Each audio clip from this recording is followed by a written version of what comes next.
우리은행 투자상품전략부의 박형중 이코노미스트 모시도록 하겠습니다.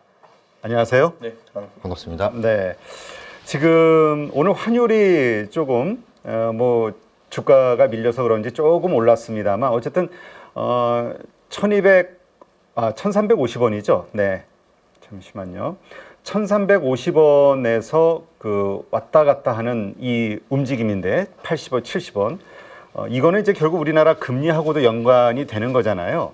일단 어떻게 봐야 됩니까? 한국은행에서 요새 솔솔 우리가 먼저 금리 인하를 할 수도 있다. 미국보다. 뭐 우리만이 아니라 다른 그 신흥국들도 그렇고 이런 이야기들이 좀 나오던데 일단 현재 상황이 어떤 상황인지 좀 설명을 해 주시죠.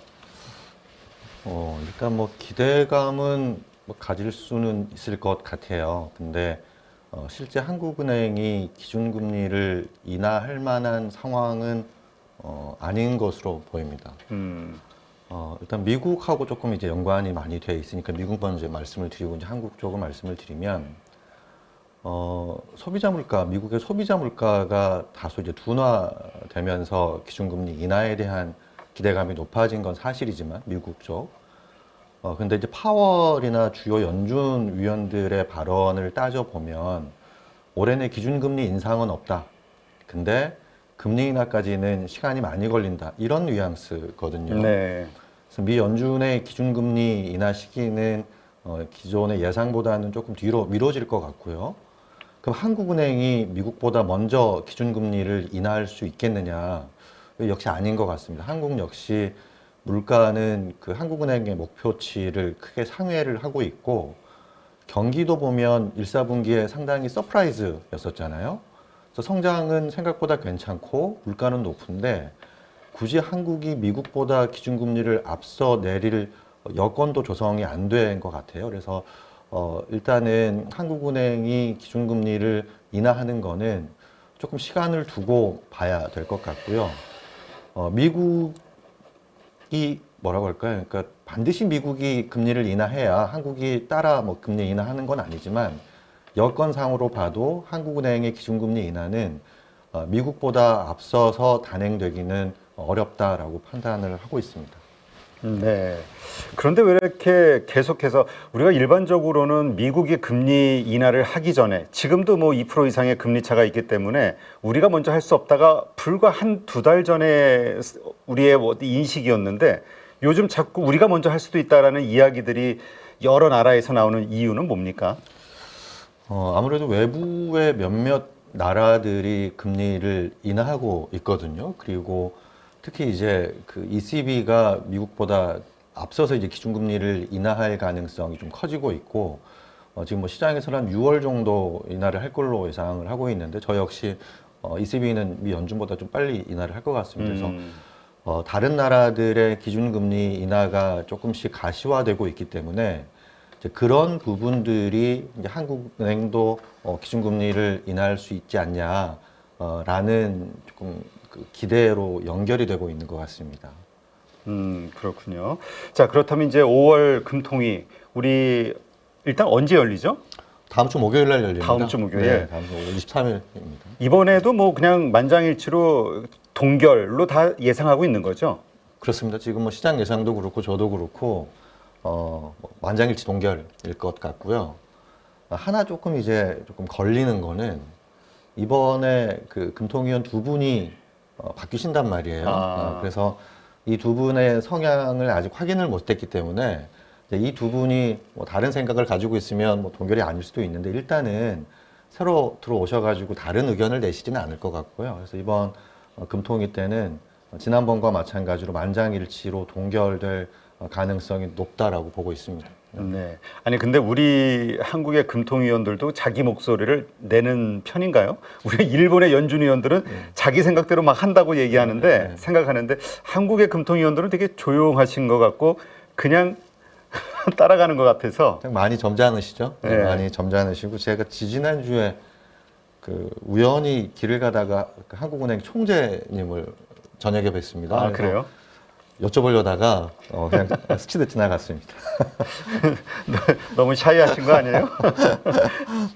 자, 근데 어떻습니까? 이번에 그 경제 성장 성장률, 그 전망치 이게 좀 올라가는 것 같아요. 우리가 사실 작년까지는 IMF나 이런 쪽에서 예상했던 것보다도 점점 더 떨어지는 모습이어가지고 걱정을 많이 했는데 올해는 뭐 이렇게 예상치보다 높아지는 이유가 있나요? 일단 1, 4분기 때 성장률이 예상 밖으로 좋았어요. 예상 밖으로 좋았기 때문에 남아있는 2분기, 3분기, 4분기 성장률이 딱히 좋지 않다 하더라도 1, 4분기 성장만 반영하더라도 성장률은 기존에 전망을 했던 것보다 조금 높아질 것 같고요. 또 생각보다 수출이 괜찮습니다. 수출이 괜찮아서 이런 부분들이 우리나라 성장을 좀 끌어올리는 것 같고요.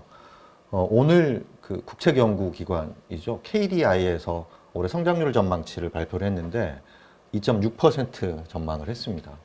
그래서 한국은행이 기존에 전망을 했던 성장률 수치가 2.1이거든요.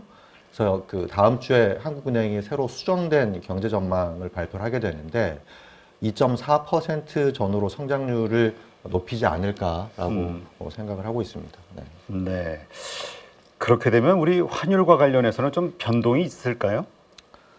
큰 변동은 없을 것 같습니다. 올해 들어서 원달러 환율이 한 1,300 중후반대를 유지를 하고 있잖아요.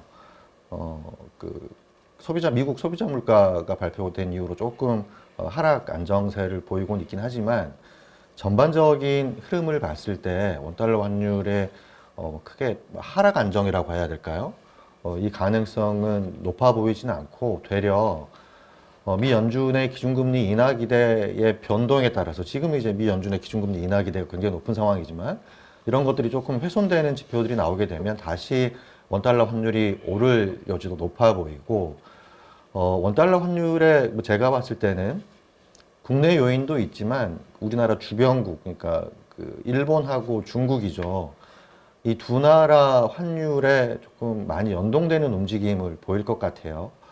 이제 과거 사례를 보게 되면 미국이 중국산 수입 제품의 관세를 높였을 때 중국은 그 위안화 약세로 대응을 했었거든요. 이번에도 그런 흐름이 나타날 가능성이 높고 일본 엔화 약세도 꽤 오랜 기간 지금 지속이 되고 있기 때문에 이 두 나라의 환율 움직임에 동조화돼서 원달러 환율이 조금 움직일 가능성이 있고요. 그래서 기준금리 인하가 조금 뒤로 미뤄지는 과정에서 원달러 환율이 조금 변동성이 좀 클 수 있고 저는 원달러 환율이 다시 1,300원 후반대로 오를 여지가 여전히 남아있다라고 보고 있습니다. 아, 지금 너무나 우리가 자연스럽게 지금 1,300원대 환율을 용인하는 분위기인데 사실 이거 과거를 돌이켜 보면 우리 경제 위기 때 나올 수 있는 환율이잖아요. 자연스럽게 우리가 1,100원, 뭐 많아야 한 1,200원, 이제 이 시절은 안 오는 겁니까? 당분간은 힘들 것 같습니다. 당분간은 힘들 것 같고 방금 이제 말씀해 주신 것처럼 지지난주죠. 원달러 환율이 장중이긴 하지만 1,400원을 찍었었는데 원달러 환율이 1,400원을 지금까지 기록을 했던 때가 종가 기준으로 딱 3번밖에 있지 않습니다. 한 번은 우리나라가 IMF 외환위기를 겪었을 때이고요. 또 한 차례는 금융위기 때고요. 또 한 차례는 코로나 팬데믹. 이 세 시기를 제외하면 원달러 환율이 1,400원을 찍었던 때가 없었는데 비록 장중이긴 하지만 한 2주 전에 원달러 환율 1,400원을 찍었고 지금 그보다는 조금 낮은 수준이긴 하지만 1,300 중반이란 말이죠. 이 수준도 꽤나 높은 수준이에요. 그래서 이게 조금 안정화가 되면 좋긴 하겠지만 지금 1,300원대 환율이 적어도 올해는 좀 지속이 될 가능성이 높아 보이고 원달러 환율이 1,100원까지 가려면 글쎄요. 지금으로 봤을 땐 한 2, 3년은 걸리지 않겠나 싶습니다. 네. 아니 근데 일각에서는 이게 다시 우리가 1,100원대로 돌아가기보다는 그냥 이러한 것들이 고착화되는 거 아니냐. 1,200원에서 1,300원대의 그 환율이 이렇게 보시는 분들 상당히 많던데요. 저도 네. 그 근거는 뭡니까? 저는 일단 가장 우선적으로 그 금리차 요인을 꼽고 싶어요. 지금 이제 한미 간의 금리 차가 역전되어 있는 상태잖아요. 네. 200bp가 미국의 기준금리가 더 높은 상황이죠. 미국의 기준금리가 한국보다 높았던 때가 과거에 또 있었습니다. 이것도 3번 정도예요. 그러니까 미 연준이 기준금리를 인상 사이클로 접어들었을 때 한미 간 금리 차가 역전이 됐었는데 과거 세 차례 한미 간 금리 차가 역전이 됐을 때 그 폭이 100bp에서 150bp 정도밖에 되지 않았었습니다. 근데 지금은 이제 200bp 정도 되는 거고요. 미 연준이 기준금리를 인하할 때 이제 정상화가 되는 거죠. 한미 간 금리 차가 정상화가 돼서 한국의 기준금리가 미국보다 높게 되는데 지금 이제 그럼 앞으로 미 연준이 기준금리를 인하를 하게 되면 금리 차가 정상화가 될 것이냐라고 봤을 때 그 가능성이 매우 낮다라고 생각이 됩니다. 미 연준이 그 매 분기마다 점도표를 발표를 하잖아요. 지난 3월 점도표에 따르면 미 연준은 올해 3번 기준금리를 인하하고 내년 3번 인하하고 내후년 2번, 총 8번을 인하하는 게 이제 장기 전망입니다. 그래서 총 8번을 지금 금리 수준에서 계산을 해보면 미국의 기준금리 하단 기준으로 한 3.5, 3.75 이 정도가 됩니다. 지금 한국은행의 기준금리가 3.5입니다. 네. 그래서 미 연준의 통화 정책 스케줄대로 조금 바뀔 수는 있겠지만 앞으로 3년 동안 8번 기준금리를 인하한다고 하더라도 지금 한국의 기준금리 수준이다라는 거죠. 한국은행의 기준금리보다 여전히 높습니다. 네. 한국은행이 뭐 올해 말, 빠르면 올해 말 기준금리를 인하 시작을 하게 되면 금리 역전은 그대로 유지가 된다라는 얘기거든요. 그래서 이거를 고려해 보면 금리 차가 조금 줄 수는 있겠지만 이제 과거와는 전혀 다른 사이클, 금리 차로 봤을 때는 사이클로 접어들게 되는 것이고 이제 그런 거를 고려해 봤을 때 원달러 환율이 1,200원, 1,300원대에서 고착화될 위험이 있는 요인으로 좀 볼 수도 있는 거겠죠. 네.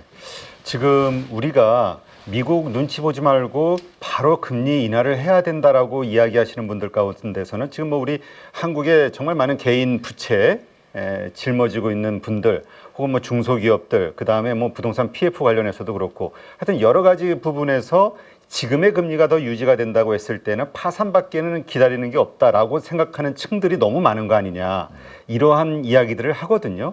이것이 이제 한국 경제의 어떤 위기의 트리거가 될 수도 있다라고 보시는 분들도 있고 그러다 보니까 자꾸 우리가 부동산 PF 이야기가 나올 때마다 가슴이 자꾸 벌렁벌렁거리는 거거든요. 떨려서. 어떻습니까? 지금 상황은.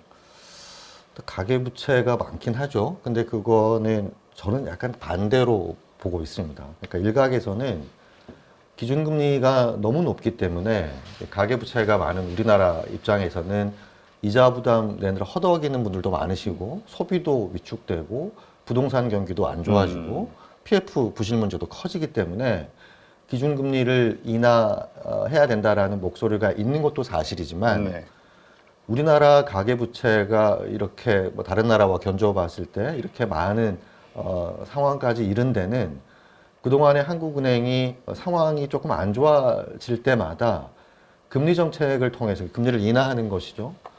금리를 인하하면서 이런 것들을 무마해온 측면이 있기 때문에 너무 도덕적인 해이가 어느 정도 반영이 된 것일 수도 있어 보여요. 그래서 저는 다소 조금 힘들더라도 조금 우리나라 가계부채를 조금 줄일 필요가 있어 보여요. 네. 그래서 지금 지금 데이터를 보게 되면 조금 우려스러운 게, 한국은행이 2021년부터 기준금리를 인상을 시작을 했습니다. 그래서 이때 가계부채가 조금 줄기 시작을 했어요. 근데 지난해 하반기부터 가계부채가 다시 늘어나기 시작을 네. 하고 있습니다. 이유는 두 가지로 저는 생각을 합니다. 첫 번째로는 기준금리 인하를 기대하고 다시 이제 부동산 투자하시는 분들 때문에 이제 가계부채가 그렇죠. 늘어난 측면이 있을 수도 있을 것 같고 또 하나는 너무 살기 힘들기 때문에 빚을 내서라도 살 수밖에 없는 층들이 빚을 내는 그래서 가계부채가 늘어나고 있는 것 같은데 이거 꽤 위험한 신호일 수도 있다라고 생각을 해요. 저는 한국은행이 기준금리를 인하한다 하더라도 내년까지 정말 많아야 3번 아니면 2번 정도에 그칠 수 있다라고 생각을 하는데 그러면 한국은행의 기준금리가 3%대를 그대로 유지한다란 말이죠. 네.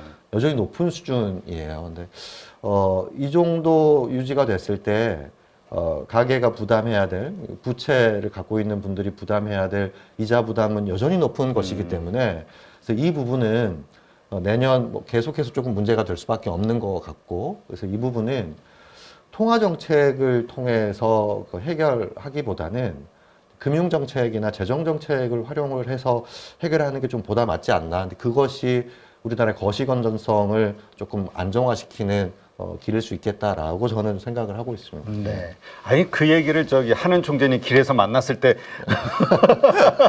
쫙쫙 풀고 가셨어야지.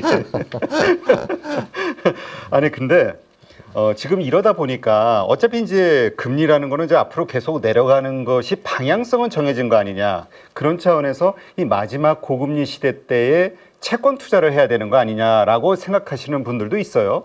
그러다 보니까 좀 더 수익률이 높고 무슨 리스크는 있지만 그래서 이제 회사채 쪽에 관심 갖는 분들도 있고 안전하게 국채 쪽 관심 갖는 분들도 있는데 지금 어떻습니까? 최근에 GS건설, DLENC 이 건설사들이 공모채 조달을 준비하고 있다 하는데 우리가 또 워낙 부동산 PF 관련해서 건설사들 위험하다고 말을 듣고 있잖아요. 이 어떻게 봐야 되는 겁니까? 좋은 기회로 봐야 됩니까? 아니면 이런 거는 일단 좀 리스크 관리를 해야 되는 겁니까? 기회는 아닐 것 같습니다. 리스크 관리를 해야 될 거고요. 이게 지금 방금 말씀하신 그 두 건설사가 우리나라 그 굴지의 대형 건설사거든요. 일단 한 군데는 GS건설 같은 경우는 유동성을 확보하는 차원에서 지금 채권 회사채를 발행을 좀 하려고 네. 하고 있고 대림이죠. 대림 DLENC 같은 경우는 2021년에 발행을 했던 2천억 정도의 회사채가 있는데 이거를 차환을 해야 될 필요가 있어서 지금 이제 새롭게 이제 채권을 발행을 하고 하는데 이게 수요가 많지가 않습니다. 수요가 많지가 않고 여전히 부동산 쪽 부실 문제가 투자 심리를 조금 위축시키고 있고 기관 투자자들은 별로 관심이 없어요. 기관 투자자들이 늘 건설사가 발행하는 채권에 관심이 없기 때문에 이제 개인 투자자들 중심으로 이제 리테일 채권을 이제 발행을 이제 네. 리테일용으로 발행을 하려고 하는데 그래서 금리를 조금 더 높게 주려고 하고 있어요. 근데 과거와는 다르게 주관사를 보통 증권사 한 군데만 선정을 해서 이제 건설사들이 채권 발행을 했는데 지금은 수요 자체가 그렇게 많지 않기 때문에 한 여러 군데 지금 증권사 통해 가지고 발행을 하려고 해요. 그래서 이런 네. 것들을 보게 되면 건설사가 발행하는 채권에 대한 수요도 부진하고 여전히 리스크 쪽으로 이제 바라보는 시각이 많기 때문에 일단 이 부분은 글쎄요, 제가 봤을 때는 이번 한 번에 그칠 게 아니고 지속적으로 나올 이슈일 것 같습니다. 네. 그렇다면 우리가 채권 투자 그러면 역시 그냥 국채 정도로 지금 단계에서는 고민하는 게 낫겠네요. 국채나 우량한 채권 중심으로 하는 게 보다도 좀 좋지 않을까 싶습니다. 우량하지 않아요? GS건설도 A 등급이고 DLENC 더블 A 마이너스? 업이 좀 네. 아니 근데 이 부동산 PF와 관련해서 특히 건설주들 오히려 지금 이렇게 부정적인 생각이 팽배할 때가 지금이 적절한 투자의 시기가 아니냐 이렇게 생각하시는 분들도 있거든요. 관련된 나오는 뉴스들 보면은 정부는 괜찮아 문제 없어 지금 잘 컨트롤하고 있어고 근데 또 다른 한편에서 나오는 뉴스를 보면 통계보다 더 많은 뭐 미분양 아파트가 있다는 등 뭐 별의별 얘기가 다 나와요. 솔직하게 어떻게 보세요? 이 부동산 시장. 부동산 시장의 문제의 원인을 따지고 들어가 보면 고금리 때문에 그런 거 아니겠습니까? 그래서 고금리 상황이 해소가 될 수 있다. 그리고 조만 단기간 내에 조금 완화된다라고 본다고 하면 뭐 나쁘진 않을 거예요. 근데 앞서 말씀드린 것처럼 한국은행이 기준금리를 인하한다 하더라도 매우 제약적인 수준에 그칠 것이기 때문에 이거를 같이 고려를 해보면 여전히 리스크 요인은 남는 것 같다라고 생각이 되고 다만 주변에 투자를 잘 하시는 분들을 보게 되면 남들과는 좀 다른 생각, 좀 약간 뭐라고 할까 이단적인 생각을 하시는 분들이 많더라고요. 그렇죠. 역발상 투자라고 보통 그렇죠. 생각하죠. 그래서 조금 이제 기다릴 수도 있고 여유 자금이 많으신 분들은 충분히 뭐 투자를 뭐 고려해 보실 만한 투자처일 수도 있을 것 같고요. 그리고 이 두 건설사가 망할 것 같지는 않잖아요. 그래서 그런 것 고려해 보면 다소 리스크가 있더라도 약간 금리의 높은 고금리 채권을 원하시는 분들한테는 조금 관심을 가져볼 만한 투자처일 수도 있겠다라는 생각도 합니다. 지금 부실 부동산 PF 사업장 이 정리 어떻게 할 것이다. 정부의 어떤 방향성 이 모든 것들이 다 결정은 끝난 건가요? 뭐 일단은 그런 것 같습니다. 일단은 그런 것 같고 지금 이제 그 뉴스를 보게 되면 정부 정책의 방향을 한 두 가지 정도로 그 요약을 할 수가 있을 것 같아요. 하나는 수익성이 없는 그 부동산 PF 사업장에 대해서는 정리를 한다라는 거고, 수익성은 있지만 뭐 유동성 문제, 단기간에 유동성의 문제가 있는 그 업체들은 정부가 정책금융을 통해 정책금융은 아니겠죠. 일반 금융사의 신디케이트 론이라고 하죠. 집단 대출 같은 거. 이거를 통해서 지원을 해주겠다라는 거인 것 같아요. 근데 이제 이 내용을 조금 따져보면 조금 아쉬운 부분이 조금 있긴 합니다. 지금 전체 그 PF 그 사업장 그 규모가 한 230조, 40조 정도가 되는데 지원이 필요한 그 규모, 그 사업장이 한 10% 내외일 것 같아요. 그러면 한 20조 안팎이 되게 되는데 그 너무 낙관적으로 조금 추정을 한 게 아닌가 싶기도 해요. 그래서 일단 PF 사업장이 부실이 굉장히 광범위하게 있기 때문에 일단 모르겠습니다. 이건 이제 그 사업의 진행 상황을 조금 지켜는 봐야 되겠지만 일단 지금 발표되고 있는 정부의 정책 방향이라든지 내용을 보게 되면 다소 부족한 듯한 느낌이 있는 게 좀 사실입니다. 그렇군요. 자, 그렇다면 지금 채권 투자 어떻게 하는 게 좋은지 전략 어떻게 우리 좀 쉽게 좀 설명을 해주신다면? 보통 채권 투자는 두 가지 전략이 있죠. 대체적으로. 첫 번째로는 금리가 하락하면 채권 가격이 오르기 때문에 이게 자본 차익이라고 하죠. 이 자본 차익을 기대하고 채권에 투자하는 경우도 있으실 거고, 두 번째로는 채권을 사시게 되면 이자를 주게 되잖아요. 그래서 이자를 기대하고 채권을 투자하시는 분들이 계실 텐데, 첫 번째 금리 인하는 뭐 단행은 될 것 같아요. 근데 생각했던 것보다 이렇게 많지는 않을 것 같고 하기 때문에 일단 시기를 조금 길게 잡아야 될 것 같아요. 그래서 채권 가격 상승을 기대하고 있는 투자자라면 좀 투자 시기를 조금 더 길게 내년 정도까지 보시고 조금 듀레이션이 긴, 만기가 긴 채권에 투자하시는 게 좋을 것 같고요. 투자 시기가 그리 길지 않다라고 하시는 분들은 이자를 따박따박 받는 투자가 좋을 것 같고, 그게 이제 듀레이션이 짧거나 만기가 짧은 뭐 단기채일 것 같아요. 그래서 이제 그런 분들한테는 이자를 투자하는 전략이 좋지 않겠나 싶습니다. 올해나 내년까지 놓고 본다고 하게 되면 미국 같은 경우에 주식의 기대 수익률이 4% 중반 정도밖에 되지 않아요. 채권, 10년물 채권 수익률이 한 4.5 정도 되기 때문에 채권 수익률과 주식의 수익률이 거의 차이가 나지 않습니다. 이 말은 주식에 투자했을 때 보다 높은 위험을 감수하고 보다 높은 수익을 기대하게 되는데, 지금 이제 미국의 주식 인덱스 기준으로 따지게 되면 채권과 별 차이가 나지 않는다라는 얘기죠. 그래서 지금 채권에 대한 관심이 조금 높아지고 있는 것 같고요.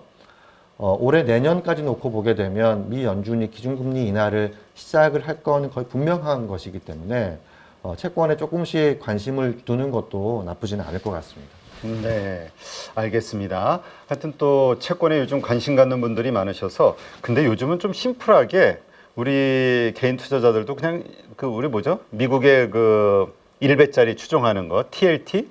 뭐 그런 거 아니면은 뭐 TMF 3배 추종하는 거 딱 요거 가지고들 많이 하시더라고요. 이렇게 단순하고 네. 직관적이니까요. 네. 네, 맞습니다. 지금 그러한 것들도 해볼 만한 어떤 금리 때다. 미국 금리도 이렇게 볼 수 있죠. 네, 그렇습니다. 충분히 접근해 볼 만한 금리 수준이죠.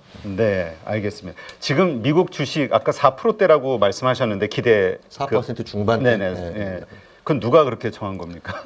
보통 이제 그 12개월 그 포워드 기준으로 시장 컨센서스 기준으로 PER의 역수를 주식 투자했을 때 1년 이게 기대 수익률로 보지 않습니까? 그래서 네. 지금 미국 S&P 500 기준으로 PER의 역수를 계산해 보면 4% 중반 정도 내가 나옵니다. 그래서 그 기준으로 말씀을 좀 드린 겁니다. 아, 네.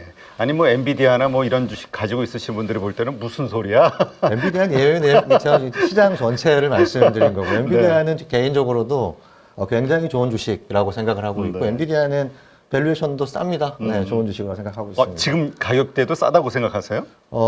그 엔비디아의 과거 10년 그 PER이 한 23배, 24배 정도 됐었거든요. 근데 지금 엔비디아 PER이 제가 한 지난주 정도 봤을 때 21배, 22배 정도 됩니다. 그만큼 이익이 늘어났다. 맞습니다. 그러니까 과거 10년과 비교해 보면 여전히 싼 주식이라고, 그러니까 좋은 주식인 거죠. 많이 가격도 오르긴 했지만 워낙 이익에 대한 전망이 높기 때문에 좋은 주식이고, 다음 주에 또 엔비디아 실적 발표가 있지 않습니까? 그래서 이게 조금 성장주의 빅 이벤트가 될 것 같습니다. 긍정적으로 기대가 되시나요? 아니면 좀 불안감을 느끼시나요? 그게 어떤 조정의 빌미가 되지는 않을까? 일단 실적은 좋게 나올 것 같아요. 컨센서스 정도로 나오면 좋게 나올 것 같은데, 이제 관건은 엔비디아가 그 실적을 발표하면서 함께 발표할 이제 가이던스가 될 것 같아요. 이제 가이던스가 시장의 기대보다 조금 높게 나오느냐, 아니면 시장 기대치보다 조금 이게 이제 관건이 될 것 같고, 일단 실적 자체는 예상에 부합하거나 예상을 상회할 것 같고, 그래서 그거보다는 제가 봤을 때는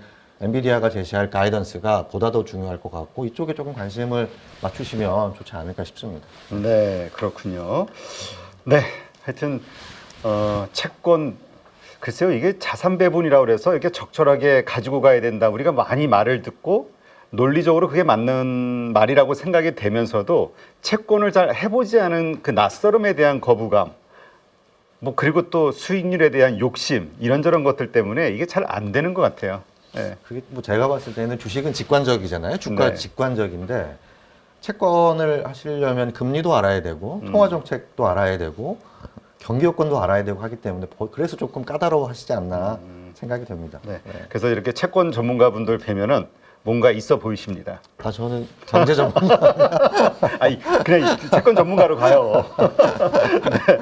자, 이코노미스트 시저 박형중님과 함께했습니다. 오늘 좋은 인사이트 고맙습니다. 감사합니다.